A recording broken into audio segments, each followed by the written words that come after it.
Buenos días, mi nombre es María del Pilar Rivero Tobar, soy doctora en terapia familiar y de pareja, también tengo un doctorado en educación y estoy con ustedes para hablar un poco, para introducir el tema de la atención integral a niñas, niños y adolescentes víctimas de maltrato y abuso sexual, donde nosotros consideramos que es un compromiso de todas y todos atenderlo. Me da mucho gusto, lo hago a través de IREFAM y muy agradecida por la atención y por la oportunidad de acercarme a ustedes. Empezaría por decir qué podemos hacer cada una de nosotros, cada uno de nosotros, para prevenir, para detectar, para proteger, escuchar una revelación, puede ser de abuso sexual o de maltrato, para brindar una atención primaria, para referenciar y acompañar comprensivamente este tipo de experiencias.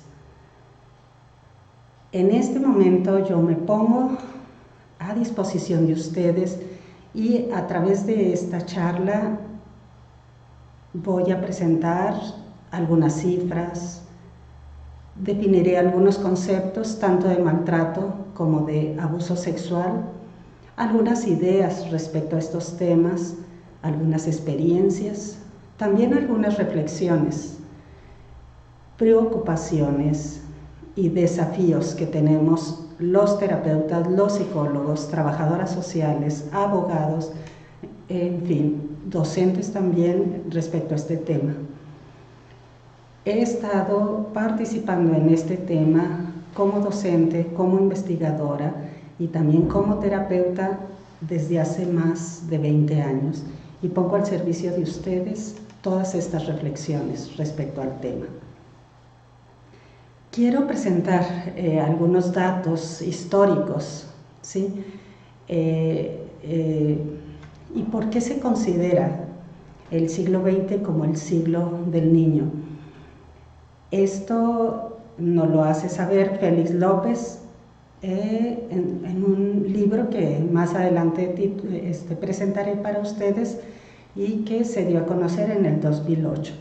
Él lo que habla en este tratado es que hablar del bienestar y el buen trato en la infancia y adolescencia si queremos hacer un buen trato a los niños, debemos reconocer y mirar lo que se refiere al maltrato infantil y que ha estado por mucho tiempo silenciado, ¿sí? Y que, como dice ahí, la tipología hoy vigente ha tenido una evolución histórica a lo largo de todos estos años y que hay logros, pero también hay deficiencias. Lo que sabemos también es que primero se reconoció el maltrato físico y curiosamente se hace en el periodo de 1960, cuando ya se habla de maltrato físico.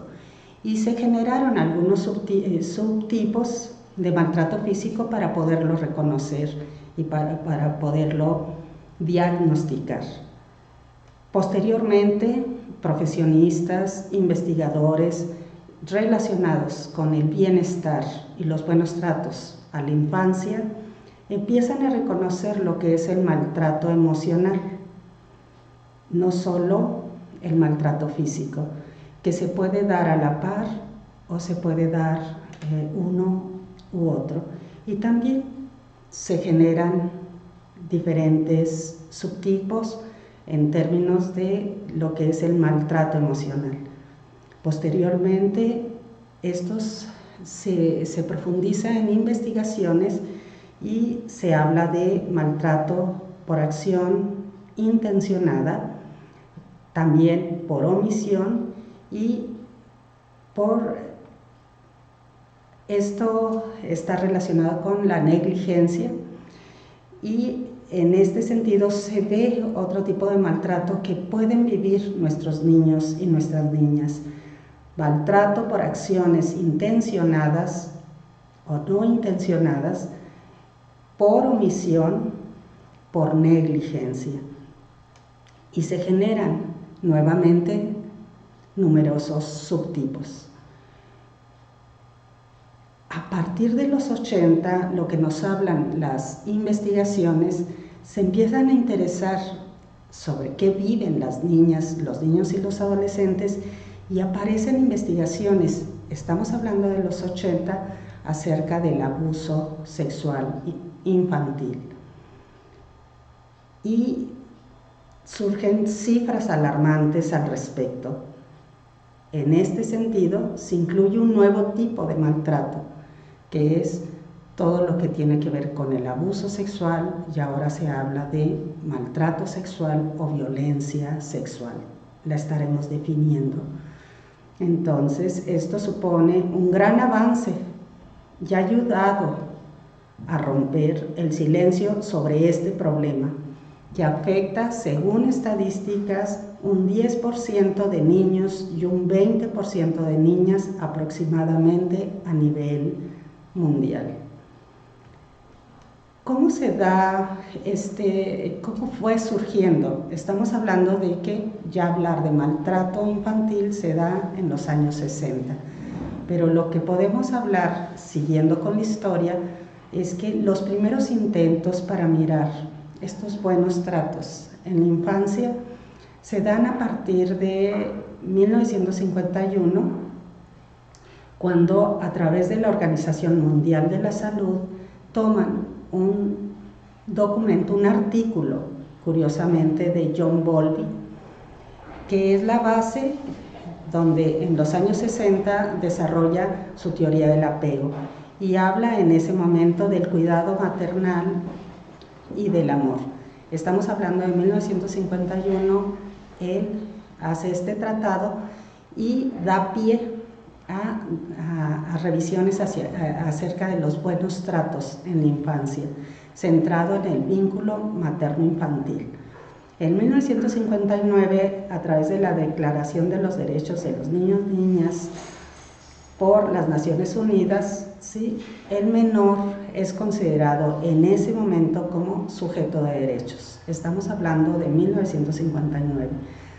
Se profundizan las investigaciones entonces, se profundiza el interés de los profesionistas que atienden a los niños, niñas y adolescentes, y en 1962 se genera el primer artículo científico por Kemp y colaboradores sobre maltrato físico y sus consecuencias. A partir de ahí se reconoce que los niños viven maltrato infantil. De los 70 a los 80 hay interés y entonces se generan estudios sobre maltrato y negligencia, ¿sí?, física. Y ya en los 80 estamos hablando de que hay numerosas investigaciones, principalmente en Estados Unidos y Canadá, ya donde hablan y reconocen el tema del abuso sexual. Como ven, es un tema no muy antiguo en cuanto a su reconocimiento. Estamos hablando de que empieza a reconocerse el maltrato a partir de los años 60. ¿Pero qué es? Definamos qué es el maltrato. Aquí nos dice, y nos vamos a apoyar en Maturana, él dice: el maltrato es la primera y más directa consecuencia de la interferencia del amor. Y él mismo nos dice que la condición maltratante se halla presente en la condición humana, no en la naturaleza humana, en la condición humana. Por lo tanto, es parte de una condición de todos nosotros y que está muy vinculado con el tema de cultura. El maltrato tiene que ver más con raíces culturales que con raíces biológicas o de naturaleza humana, es de condición humana y cultural. Seguiremos definiendo el maltrato infantil. ¿Qué es? De acuerdo a los teóricos, es cualquier acción u omisión no accidental que provoque daño físico o psicológico a un niño, a una niña, a una adolescente, ¿sí? Y que el factor común que subyace en todas las formas de maltrato es precisamente el abuso de poder o autoridad sobre estos niños, sobre estas niñas. Quien lo ejerce regularmente, el maltrato infantil, es ejercido por los padres, por las madres, por los adultos y otros adolescentes, donde precisamente hay una diferencia en el poder y en su capacidad de reconocer lo que ahí está sucediendo. Y la violencia sexual, si pudiéramos definirla, diríamos que es una grave violación a los derechos de esos niños, de esas niñas y de esos adolescentes, que abarca actos que van desde el acoso verbal hasta la penetración forzada y una variedad de tipos de coacción, desde la presión social, la intimidación y la fuerza física. Asumir desde ahí un acto donde someten físicamente a la víctima. ¿Qué formas toma la violencia sexual? Diversas formas, como el abuso sexual, el acoso sexual, la violación, la explotación sexual a menores en actividades de prostitución y de producción de pornografía infantil, el sexting, o sea, el envío de imágenes o videos de contenido sexual, el grooming, que es el acoso sexual a niños, niñas y adolescentes a través de las redes sociales por un adulto, con el objetivo de ganarse su confianza, creando conexión emocional y luego la explotación sexual. ¿Dónde puede ocurrir estos actos, estas violencias sexuales?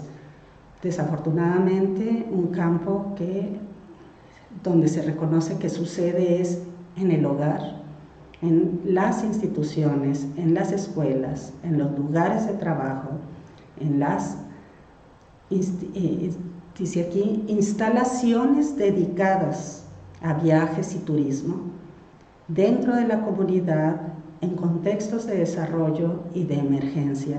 Un vasto campo para que se pueda producir este tipo de injusticias. Me voy a referir nuevamente a Félix López. Aquí presento su libro, Los abusos sexuales a menores y otras formas de maltrato sexual. Félix López tipifica y clasifica el abuso sexual, ¿sí? Y él dice, no incluye solamente lo que ya nos referimos en la anterior lámina, sino también el no aceptar o castigar a los menores por problemas de identidad sexual o transexualidad y a los menores homosexuales. También involucrar a niñas en matrimonios concertados, mutilar sexualmente a las menores y todas las formas de negligencia en el campo de la educación y en la protección de riesgos de vivir estas experiencias. Todo eso estaría tipificado dentro de lo que se conoce ahora como violencia o maltrato sexual. ¿Qué genera esta violencia? Todas estas violencias, tanto el maltrato como la violencia sexual, ¿sí?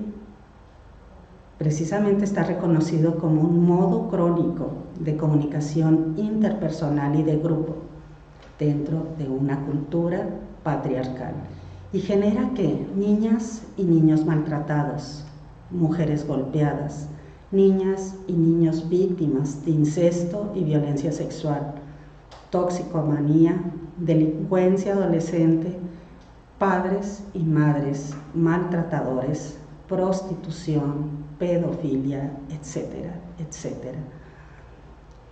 ¿Cómo estamos en términos de estadísticas? Si pudiéramos manejar bien, yo voy a presentarles aquí datos de casos denunciados. Entonces nosotros sabremos que muchos de estas experiencias no se denuncian. Estas estadísticas corresponden a los casos denunciados.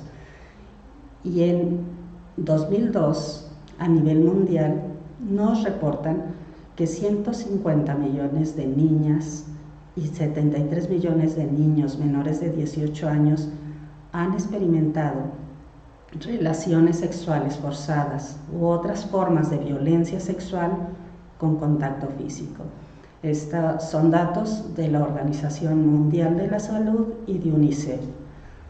Más cercano a este tiempo, en el 2014, nos mencionan que la CEAP, la Comisión Ejecutiva de Atención a Víctimas, nos reporta estos datos. 4.5 millones de niños, niñas y adolescentes sufrieron diferentes formas de abuso y maltrato en México, aquí en México. Es decir, una cada 25 minutos vive una experiencia o de abuso o de maltrato aquí en México. Pero este dato es relevante, el 75% de estas experiencias son reportadas por niñas y adolescentes. En México también tenemos este dato. En el 2016 se reportaron 600,000 abusos sexuales. De ellos, el 60% fue por familiares o conocidos. Datos nuevamente de la Comisión Ejecutiva de Atención a Víctimas, es decir, 1 de cada 5 fueron abordadas por Internet, un nuevo espacio para violentar a nuestros niños, niñas y adolescentes. Les voy a reportar lo que aquí en Chihuahua, en nuestro estado, nos da a conocer, ¿sí?, la Fiscalía General del Estado. Hablamos de que en el 2018 recibieron datos de casos denunciados, recibieron 488 denuncias de niñas y adolescentes y 111 de niños y adolescentes, y estamos hablando específicamente de la violencia sexual. En el 2019, hablando del primer cuatrimestre, llevamos 171 casos de niñas y adolescentes y 31 casos de niños y niñas y adolescentes, y estamos hablando nuevamente del caso de violencia sexual, específicamente de las violaciones. Una pregunta que surge a partir de esto, bueno, estamos hablando de que solamente el 6% de los casos de abuso sexual se denuncia. Es decir, tenemos una cifra negra de un 94% de casos que no se denuncian, y aún así tenemos estas cifras desafortunadas. ¿Por qué no denuncian? Bien, no denuncian, según algunos estudios, porque no siempre saben que fue maltrato o abuso sexual. Es decir, los niños, niñas y adolescentes no saben nombrar lo que están viviendo, no lo pueden definir. También porque si vemos lo que les presentamos en las láminas anteriores, es que el 60% de estas vivencias las generan familiares o conocidos, y al ser personas tan cercanas les cuesta todavía más denunciar estos hechos. También porque no siempre hay forma de probarlo, y entonces prefieren no exponerse a mayor maltrato por tener temor a ser revictimizados, vivir una y otra vez experiencias revictimizantes ante la autoridad, ante la familia, ante la comunidad, porque implica una relación de poder. Quien es vulnerado tiene menos poder, quien es violentado tiene menos poder, quien ejerció este tipo de vivencias tan injustas. Y también porque piensa que el sistema jurídico no ayudará. Por tanto, es de gran interés de nosotros revisar cada uno de estos aspectos y poderlos dar a conocer, hacer algo respecto a esto. Solo tocaré la primera. No siempre se sabe que fue un maltrato o un abuso sexual. Ahí profundizaré un poco y es tarea de cada uno de nosotros poder saber qué hacer respecto a las anteriores, qué hacer porque son conocidos, qué hacer porque cómo probar los hechos, que para eso tenemos los peritos psicológicos y peritos médicos, cómo evitar la revictimización, cómo trabajar con esta relación de poder entre víctima y victimario y qué hacer dentro del sistema jurídico para que puedan llegar a denunciarte estos hechos. Lo único que podemos decir en términos de esta distinción entre abuso sexual y violación, para que los niños, niñas puedan reconocerlo y puedan ser acompañados, ¿sí?, y garantizarles sus derechos, es que y poder recibir precisamente un tratamiento, una atención médica y también consecuencias legales que sean las adecuadas por el tipo de experiencia que vivió. Podríamos decir que la diferencia principalmente entre abuso sexual y violación es que el abuso no tiene un propósito, la cópula, ¿sí? No implica la introducción de partes ni objetos en el cuerpo de la víctima. En el caso del abuso sexual, no. En el caso de la violación, sí. Tendríamos que profundizar en este tema. Lo que sí tendríamos que saber en términos jurídicos es que es mucho más grave una experiencia de violación a nivel jurídico. Tendríamos que verlo a nivel psicológico y que implica unas penas mayores. Y principalmente si participan 2 o más personas, si es un conocido donde es una persona que inspire confianza y respeto, y principalmente aquellos que tienen cargos públicos o ejercen una profesión con posición de poder y autoridad sobre los niños, niñas y adolescentes. Esto entonces nos compromete a todas y todos para garantizar los derechos a una vida libre de violencia. Regularmente nos preguntan, bueno, ¿por qué ocurren estas cosas?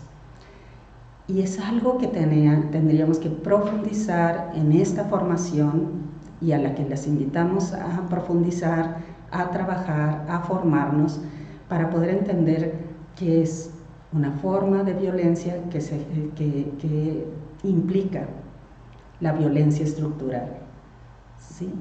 Este abuso de poder que genera malos tratos y que evita una protección a los niños y a las niñas. También una cultura patriarcal, un machismo que precisamente al generar una construcción de géneros polarizada, hay alguien que tiene mayor poder y alguien que no tiene poder, ¿sí? Se magnifica la posición de los hombres, se empobrece la posición de las mujeres, de los niños, de las niñas, y creo que en ese sentido tendríamos que trabajar mucho en cuestionar esta cultura patriarcal. La ausencia de educación sexual con perspectiva de género, donde proponemos diferentes teorías y estamos accediendo mucho a los olones de la sexualidad para ver cómo se genera y cómo podemos educar en la sexualidad a niños, niñas y adolescentes para que puedan identificar etapas de desarrollo y nosotros también como adultos podamos respetar este proceso de desarrollo en ellos, sin olvidar que sea a través de acompañada con perspectiva de género. También por la ausencia de un sistema judicial efectivo que garantice los derechos de estos niños, de estas niñas y de estos adolescentes, donde no exista la impunidad y que no se victimice a los niños, a las niñas y a las adolescentes que llegan y denuncian a través de sus familias o a través de un tutor. También hay experiencias de malos tratos en la primera infancia, principalmente en las personas agresoras, y que puede generar precisamente un factor de riesgo para que después genere malos tratos a estos niños, estas niñas y adolescentes. Estas experiencias de malos tratos o ausencia de buenos tratos en la persona víctima, que es también un factor de riesgo. No haber accedido a buenos tratos en su infancia puede también victimizarlos. Seguimos en esta dificultad en cuanto a el acuerdo de clasificar los malos tratos. No hay consensos internacionales, sin embargo, en México, en la Convención de los Derechos Humanos, México aprueba un tratado el 20 de noviembre de 1989 y la ratifica el 21 de septiembre de 1990 sobre los derechos de los niños, niñas y adolescentes, y se compromete a velar por los derechos de ellos y queda obligado a velar, ser garante de derechos de estos niños, de estas niñas y de estos adolescentes. Y entonces se genera un paradigma, un cambio de paradigma, de considerar a los niños como receptores y beneficiarios a ser titulares de derechos, sujetos de derechos, personas y considerados como personas en desarrollo con autonomía progresiva, con derecho en protección especial por estar en desarrollo, protagonistas del presente y con derecho a opinar, participar y ser tomados en cuenta. Y el Estado y la familia y la comunidad debe garantizar estos derechos.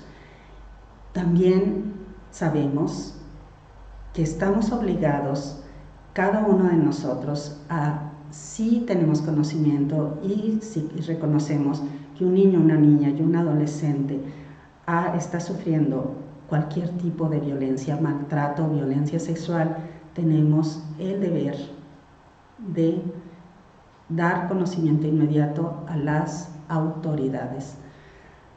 Esto hace que precisamente los niños puedan acceder a la justicia, puedan repararse el daño y restituir los derechos de estas niñas y de estos adolescentes, y genere todo un proceso legal donde intervengan médicos, intervengan psicólogos, intervengan peritos y puedan acceder a una terapia tanto del maltrato como del abuso sexual. ¿Hay consecuencias? Pues sabemos que sí hay consecuencias físicas, hay consecuencias psicológicas y sociales a corto y a largo plazo, pero creo que una de las principales consecuencias es esta, es la pérdida de confianza de los niños y las niñas frente al adulto, por no creer en su palabra, no creer en lo que ellos nos están confiando. Por tanto, es importante que nosotros de entrada podamos creerles, ya que los niños rara vez mienten cuando viven una violencia sexual. Necesitan que les digamos: te veo, te escucho, te creo.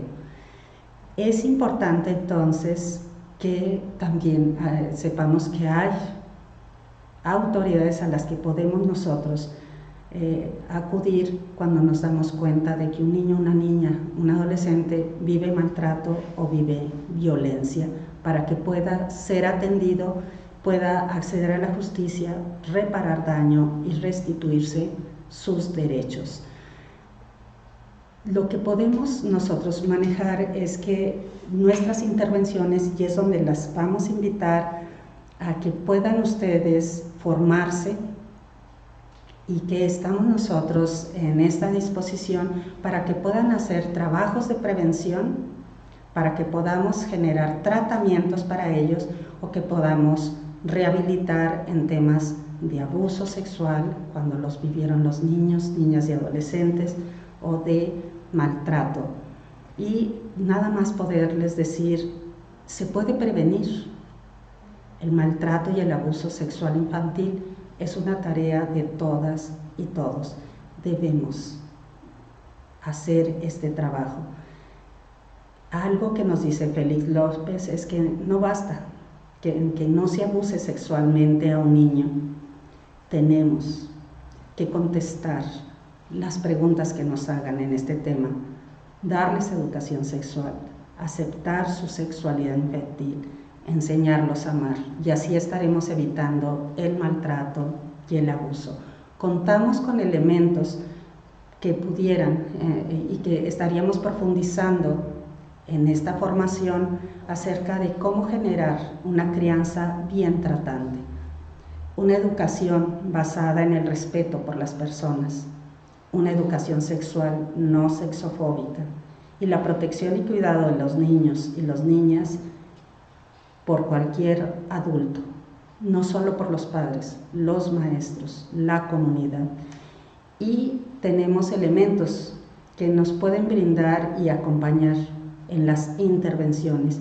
Voy a solamente dar que nos permitan organizar de mejor manera la familia, empezar a cuestionar esta mitología de malos tratos, de violencia hacia ellos.